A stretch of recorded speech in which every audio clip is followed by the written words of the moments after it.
Ընկերներ, ողջույն, սահմանը անցնում ենք քաղաքագետ Հայկ Սուքիասյանի հետ։ Ողջույն, Հայկ, շնորհակալություն միանալու համար։ Ինչու են այս ընտրությունները վերածվել, այսպես ասենք, աշխարհաքաղաքական մրցավազքի։ Տարբեր գործոններ կան։ Մեր աշխարհագրությունից է, մեր պետության առանձնահատկությունից է, մեր ժողովրդի քաղաքական կառուցվածքից է։ Եթե մեր մեջ չլիներ հատված, որը ունենար երազ օտարին ծառայելու, աշխարհաքաղաքական մրցակցություն չէր լինի, կլիներ ծրագրերի պայքար, Հայաստանի ինքնիշխանությունը ուժեղացնելու վերաբերյալ գաղափարական հոսանքների պայքար, բայց քանի որ մենք հասարակություն ենք եւ պետություն ենք, որը դարերից կուտակված խնդիրներ ունի դարերից կուտակված հիվանդություններ, իր մեջ ունի իրենց վրա գրած քաղաքական հատված, բայց նաև այդ քաղաքական հատվածի հետ եղող հասարակության մի հատված, որոնք թշնամի են սեփական պետությանը եւ կառավարվում են դրսից, բնական է, որ պիտի լինի աշխարհաքաղաքական, որում ասեմ ձեզ իրականում արտաքին դրսևորումով հա աշխարհաքաղաքական է, բայց դա արտաքին դրսևորումն է, խորքը պետություն ունենալու չունենալու մասին է։ Այդ աշխարհաքաղաքական կողից կպցրած է շատ, որ չջոգենք, որ իրականում պետություն մնալու եւ չմնալու հարց է։ Որտեղ օրինակ, եթե զուտ աշխարհաքաղաքական լիներ, բայց ինքնիշխանությունը մնար, հայելի ոչինչ։ Ենթադրենք մեկը որոշում է արևմուտքի հետ լինել, մեկը որոշում է ռուսական բևեռի հետ լինել, բայց ինքնիշխանությունը պահում է էլի ոչինչ։ Բայց իրականում այդ չի տակը։ Աշխարհաքաղաքական քողի տակ պետություն ունենալ չունենալու հարցն է եւ իրականում մենք որպես հասարակություն եւ պետություն այսօր այդ ընտրության առաջ ենք։ Սա լավ բան չի իհարկե։ Լավ կլիներ, որ մենք որպես ժողովուրդ, որպես պետություն, մեր խնդիրները ճիշտ դիագնոզ արած լինեինք, հասկանայինք, որ մեր գլխին բերած կոնֆլիկտների մեծ մասի հեղինակը Ռուսաստանն է, ճիշտ գնահատեինք եւ մի անգամ որպես ժողովուրդ վերջնականապես այդ հատվածին ուղարկենք ինչ-որ տեղ, բայց դա մենք դա չենք արել։ Դրա համար իշխանությունն էլ ինքը որոշել է, որ ունի դեմոկրատիայի մասի սեփական պատկերացումները։ Դրանց լեշը քաշ ենք տվել, եկել ենք այս օրեր։ Այդ հատվածը ունի շատ փող, կազմակերպական ռեսուրս, որը պիտի նկատի ունենանք քաղաքականության մեջ ամեն դեպքում ազդեցություն ունի։ Դրա համար եկել կանգնել ենք այսօրվան, որ ելի եմ ասում, պետությունը պահելու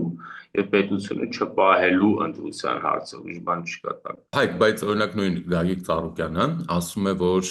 ինչ Եվրամիություն, Ռուսաստանը մեզ ասում է, մենք ձեր բարեկամն ենք, ուր եք գնում, ոչ ենք խնդրելու, որ չգնաք, գուժում է, որ դա վատ հետևանքներ է ունենալու։ Սամվել Կարապետյանի ուժը ասում է, որ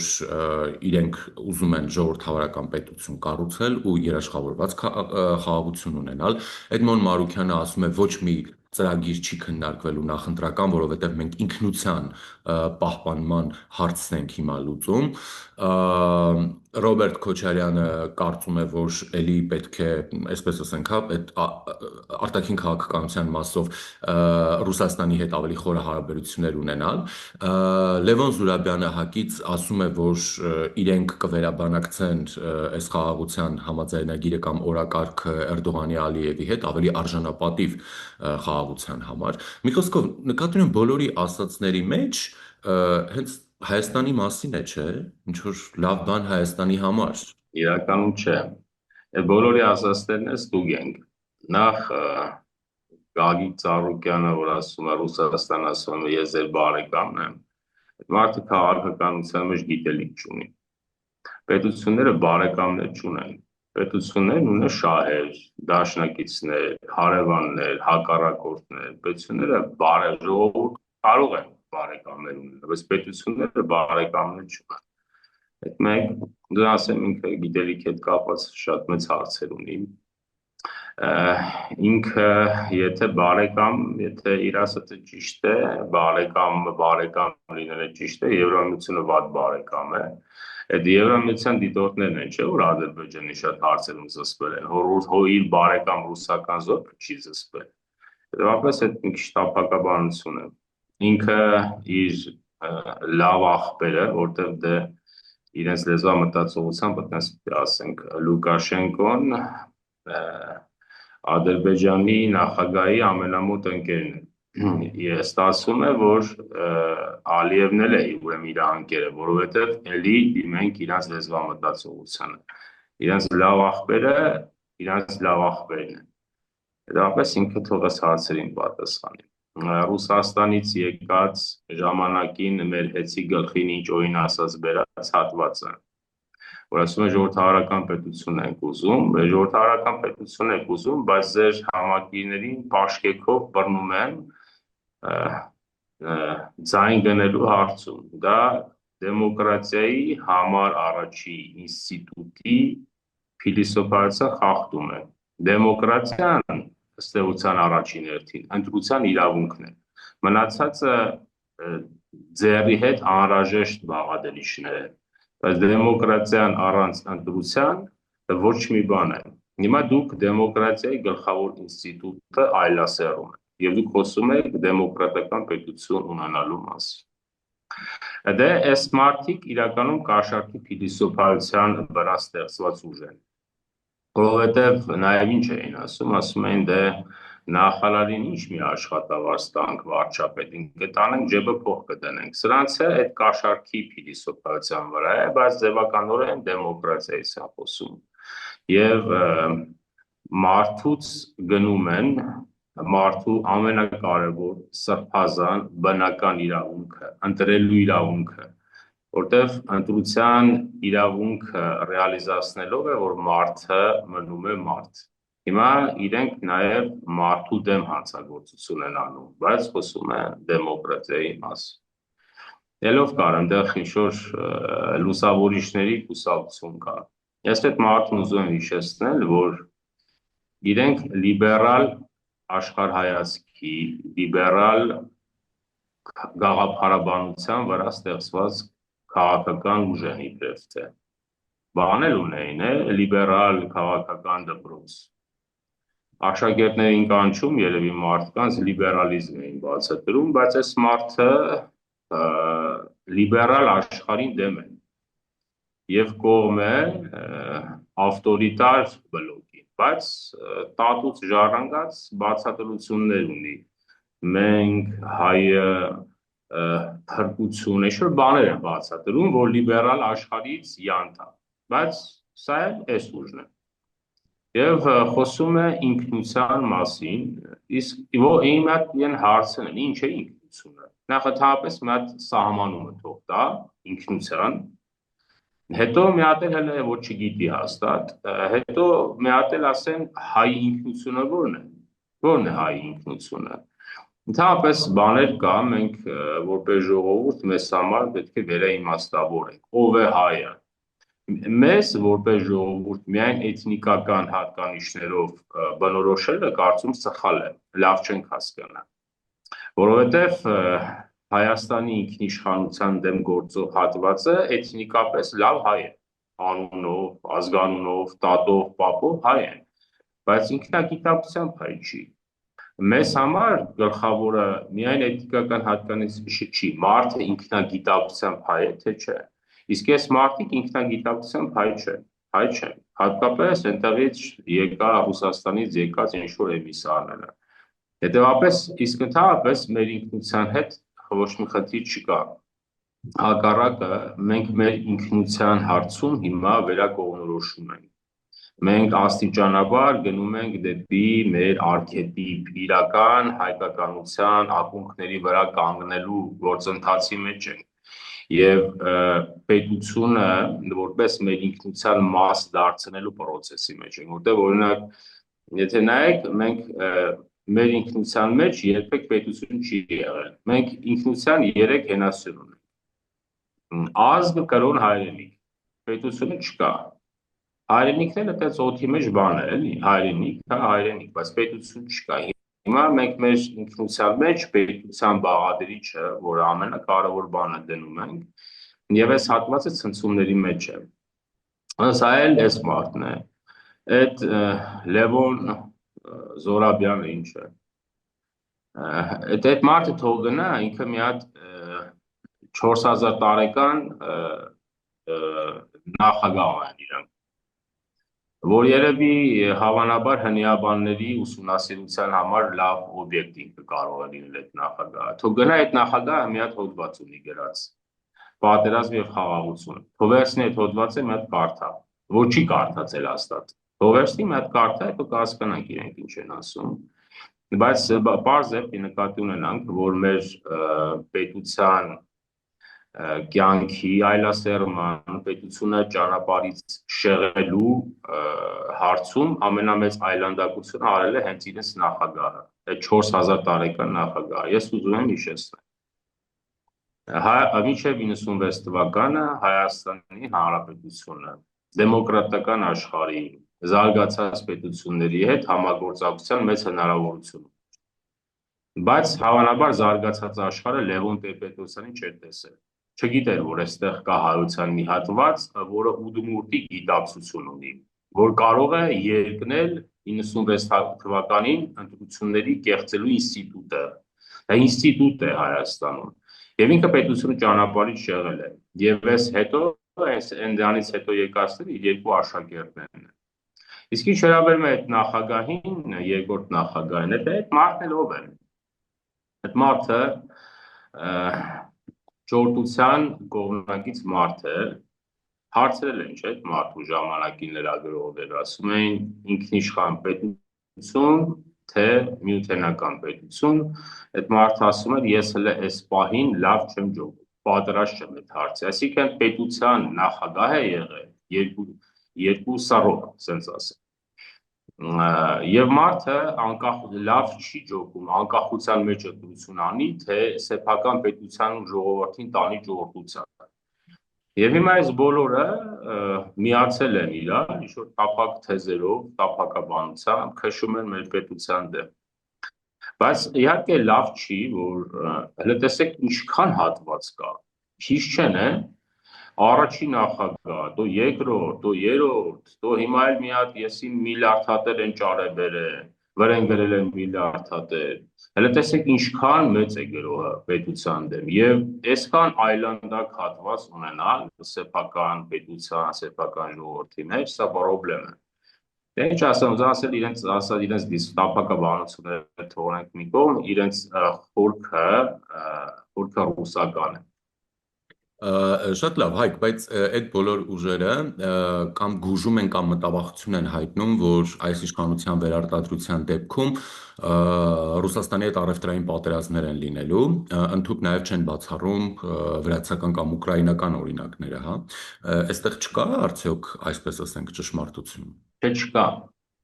Այս իշխանությունը հիմա ընտրված իշխանություն է, չէ, իրենց ասածը պիտի պրակտիկայով ստուգենք։ Եթե իրենց ասածը ճիշտ է, հիմա էլ պիտի պրոբլեմ լինի։ Եվ շատ մեծ պրոբլեմ պիտի լինի, բայց կա, չկա։ Ռուսաստանի հետ չերես Ադրբեջան երկաթուղու հնարավորություն կա արդեն, չէ՞, դա այս իշխանությունն է արել, չէ՞։ Չկա այդպիսի բան։ Այս մարդիկ պարզապես ինչ ձևական բաներ պետք է ինչ արգումենտ բերում են, արգումենտը պարզը որ ջարդվում է։ Հիմա ուրիշ բան պետք է հնարեն։ Երկրորդն էլ կա, ենթադրենք այտենց է, բայց որ դրա հավանականությունը գրեթե չկա, իրականում չկա։ Եթե տնտեսական պատերազմ է, թող Ռուսաստանը հենց հիմա գազի խնդիր առաջացնի, ուրիշ բանի խնդիր առաջացնի, չի առաջացնի։ Ուրեմն դա իշխանությունի կառավարվում է։ Բայց հա, իրենց թեզեր են պետք, ժողովրդի մեջ անհանգստություններ, աղքատության վերադարձի հուշ բերել, Մենք էլ որպես ժողովուրդ, նայեք, մենք սոցիալական հարցերի նկատմամբ զգայուն ենք։ Եվ դա մի քիչ էլ օբյեկտիվ է, որովհետև մեր ժողովուրդը երկար տարիներ ապրել է աղքատության մեջ։ Մի մասը ապրել է դրսում, ստիպված արտագնա աշխատանքով ընտանիք պահելու համար։ Ուզում եմ հիշեցնել մինչև 2018 թվականը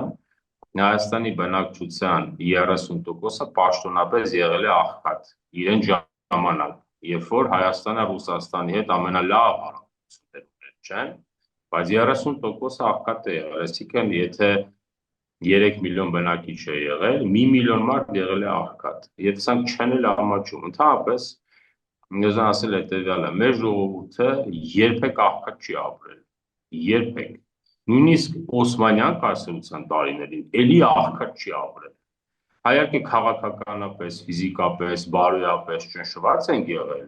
բայց ամենահարու ժողովուրդներից մեկը մենք եղել ենք մենք, գույների հետ միասին։ Դուք օրինակ որտեղ եք տեսել աղքատ հայ։ Ասենք Իտալիայում աղքատ հայ կա, Ֆրանսիայում աղքատ հայ կա, Ռուսաստանում աղքատ հայ կա, հայությունը որտեղ է աղքատ ապրել։ Միայն սեփական պետության մեջ։ Եվ այդ ոչինչ իրենք են գործել։ Եվ դա այն ժամանակ, երբ որ Ռուսաստանի հետ իրենք էին Ռուսաստանի հետ լավ ախպեր էին, բա ինչ էր այսքան աղքատ ժողովուրդ։ Չկա այդպիսի վտանգ։ Եվ Ռուսաստանը լավ հասկանում է, որ ինքը եթե տնտեսական ճնշումների գնա, դա իր համար է վատ։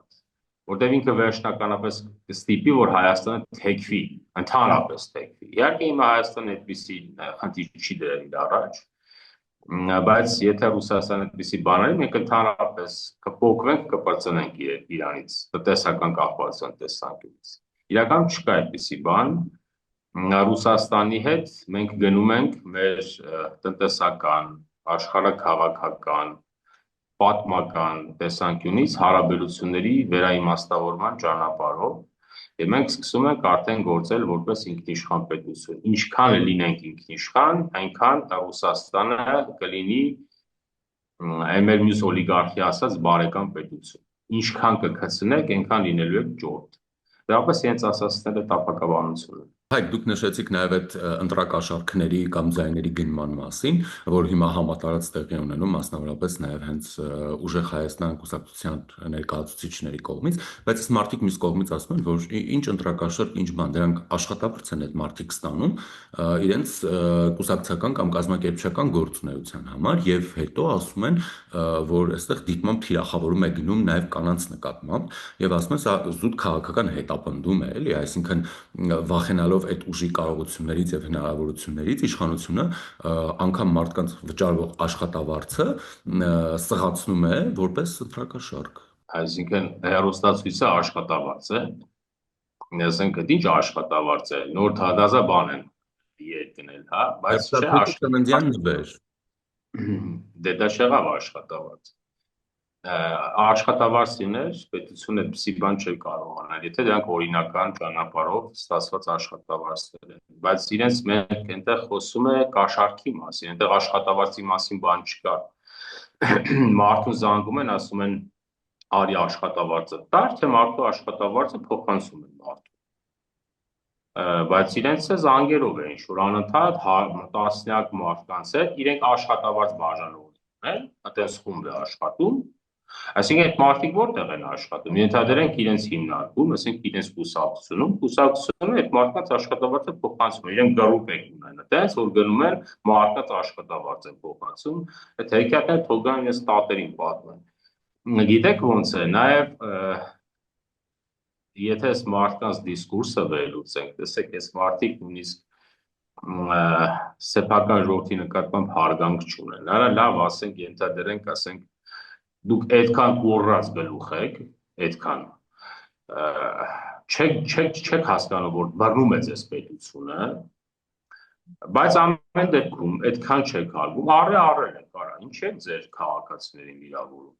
Ինչու՞։ Ինչ բառ ասես կպցնեք, ինչի համար։ Բայց որովհետև սա ով է այս տեսակ, այս տեսակի գիտակցության մեջ ժողովուրդ չկա, այս մարդիկ, նայեք, եթե քրիստոնեական բարոյականություն ունենային եւ ունենային հայկական ինքնության հատկանիշներ, իրենք իրենց երբեք թույլ չէին տա նույնիսկ այդ մարդուն, որին իրենք առել են ձայնը, այդպիսի վատ բառերով կկարագրեն։ Սա ինչից է, որտեղ իրենք ինքնությամբ հայ չեն։ Սա սլավոնական չասենք, ռուսական ինքնությամբ մարդիկ են։ Օրինակ, ռուսական մշակույթի մեջ ժողովուրդ չկա։ Օրինակ նայեք ռուսական ռազմական մշակույթը, եթե նայեք, ռուսական ռազմական մշակույթը երկու բանի վրա է հաշված՝ տարածքի եւ ժողովրդի։ Ռուսների համար ժողովուրդ ոչ մի բան է։ Օրինակ տեսեք, հիմա մարդկանց մոտ բան կա, չէ, ասենք Ռուսաստանը Ուկրաինայում 1 միլիոն զոհ ունի։ Հա, այդ մեր տեսանկյունից վատ է, բայց ռուսական ռազմական մշակույթի տեսանկյունից նորմալ է։ Պետք ունի 10 միլիոն կտա։ Իրենց համար մարդը հաշիվ չի։ Թուրքական մշակույթի նման է, երկուսի մեջ էլ մարդը հաշիվ չի։ Նույնը քաղաքականության մեջ է, էլի մարդը հաշիվ չի, եթե պետք է ձայնը կգնեն, եթե պետք է ոչ մի բանի տեղ չեն դնի, իրենց գիտակցության մեջ ժողովուրդ գոյություն չունի, իսկ իրենց տափակաբանությունից կանանց դուք եք թիրախավորում, արա, չեք էլ ամաչում, արա, գնացել եք կանանց, հիմա էլ եկել են բաներն են, ամեն մեկի վրա հետո պայմանավորվել են, գնանք սրանք առնենք, հետո ռեկլամները պահենք, որ միանգամից եթեր մտնենք մեր բաները, մեր զրույցներով, կասեք բան է, նորացին երեխա ունի, բա որ նորացին երեխա ունի, դուք ինչու եք այդ կնոջը ներքաշել, այդպիսի այլանդակ բաների մեջ արա, ինչի համար, դուք ոչրագործ եք, դուք ոչիր եք գործում մեր կանանց նկատմամբ, այսինքն իրենց առածն է, այսինքն իրենք ինչ են ուզում ասել, ասել են գողերի մի տեսակ կա, գողացողների, ասում է ոչ թե նեղանում է, որ ինքը գողացել է, այլ նեղանում է, որ իրեն գողության վրա բռնել են։ Ոսի ինչ ես գողության վրա բռնել են։ Բայց դու ինչ ես գողացել։ Դուք ինչու եք այդ կանանց տարել, ներքաշել պսի այլանդակ բաների մեջ։ Բայց դա ինչից է որտեղ այդ մարդկանց բարոյականությունը մեր բարոյականության հետ կապ չունի։ Այդ մարդկանց աշխարհայացքը մեր աշխարհայացքի հետ կապ չունի։ Եվ երկրորդը ուրիշ բան կա, կառավարվում են։ Եթե միայն իրանց մնար, կարող է ենթադրենք այդքան այլանդակություններ չանեին, բայց կառավարվում է Ռուսաստանի կողմից, իսկ Ռուսաստանը այլասերելու, ներհասարակական թշնամանք հրահարելու մասնագետ է։ Դրա համար այնտեղից եւ կառավարում է սրանց վարքագիծը, եւ այսինքն սրանց վարքագծի կանոնները Ռուսաստանում են պլանավորում, դրա համար անում են ինչ որ անում են, չասեմ։ Իսկ իրենց ասածները տապակաբանություն են։ Կային ընդդիմադիր շրջանակների մասին, որոնց վերաբերյալ մենք խոսում ենք, իրենք այսպես թե այնպես ինչ որ դաշինքներ եւ այլն միավորվում են, տարբեր կուսակցություններ իրար նկատմամբ համակրանք են հայտնում, եթե անգամ չեն էլ միանում, խոսում են այն մասին, որ ընտրությունների արդյունքներով պայմանավորված կարող են միավորվել, այսինքն հնարավորինս ձայներ ապահովել ամենաշատ ձայներ ստացած ուժին, ինչը չենք տեսնում էլի այսպես ասած ժողովրդավարական ուժերի կողմից, հա, ինչու չի ստացվում այս ուժերի միավորումը։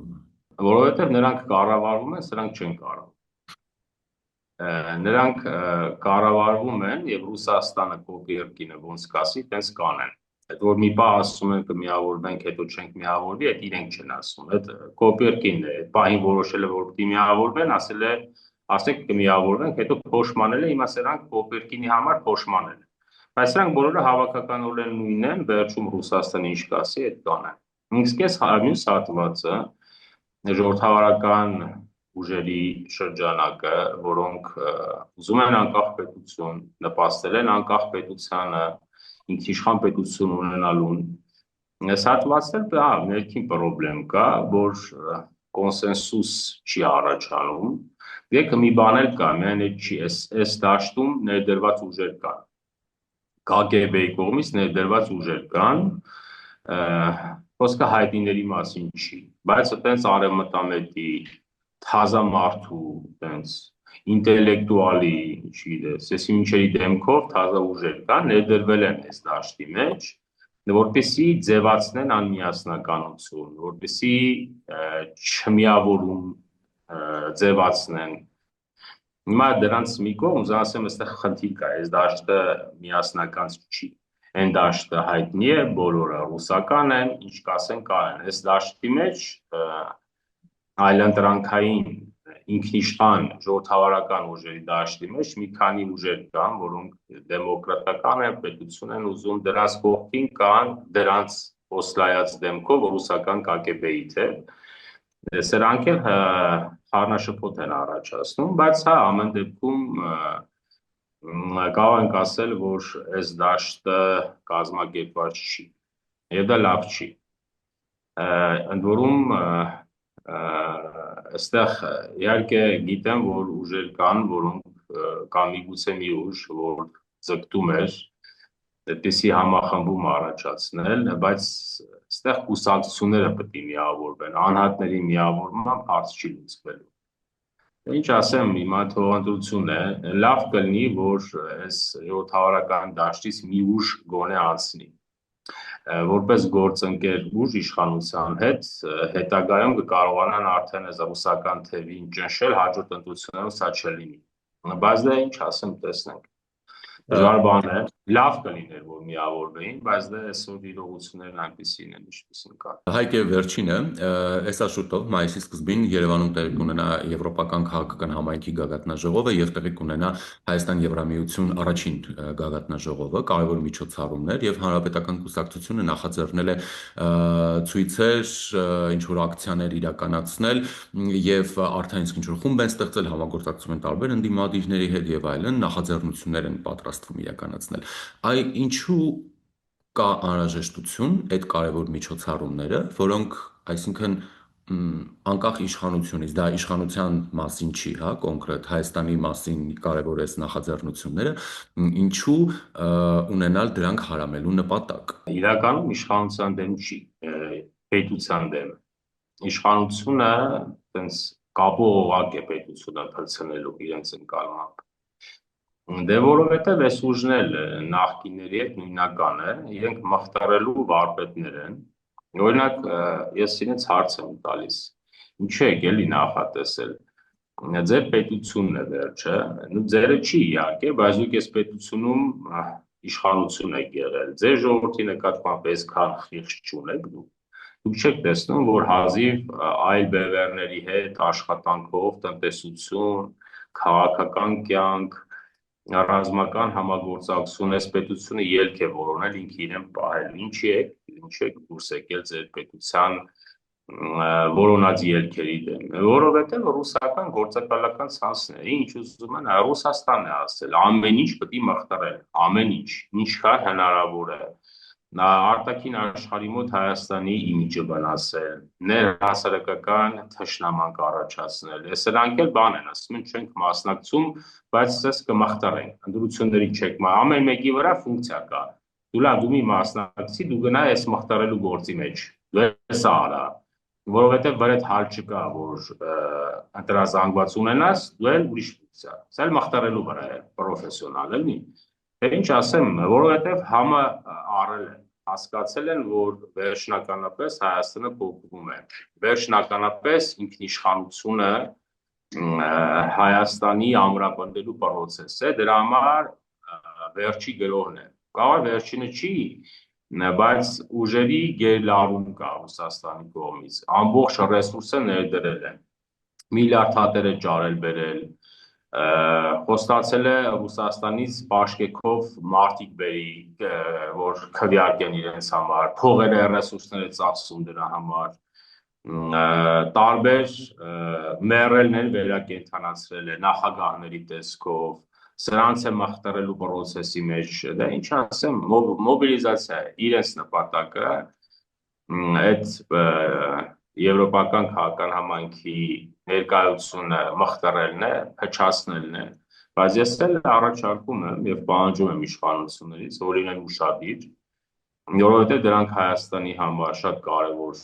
օրեր են, նախ ես ենթադրում եմ այդ եվրոպական քաղաքական համայնքն էլ Հայաստանից կպահանջի, որ ստեղ պետության մեջ ամեն ինչի կարգ ու կանոն։ Հիմա պետք է զառան, իրենց զառոսն է, թող գնան մի քիչ գոռան, զառան, բայց ես ենթադրում եմ այդ եվրոպական պետությունները իրենց լավ մոդելավորել են։ Իրենք Եվրոպան Հայաստանի նման բազմաթիվ պետությունները Ռուսաստանի ջիրաներից փոխել են։ Իրենք գիտեն մեր ներքին խնդիրները որոնք են, եւ ես կարծում եմ իրենք կհասկանան սա։ Իրականում մեծ վնաս չի լինի, բայց հա ունենանք հերթական մի դեպք, որ ինչ որ մի հատված մարդիկ, նախագահ, երրորդ, չորրորդ, չգիտեմ, չորրորդ չէ, երկրորդ, առաջին, սրանք մեր պետության կյանքը մխիթարոհատված են։ Կանեն process է, բայց մեծ արդյունք չի ունենա։ Շնորհակալ։ Զրուցակիցս քաղաքագետ Հայկ Սուքասյանն էր, չմոռանաք բաժանորդագրվել ալիքին։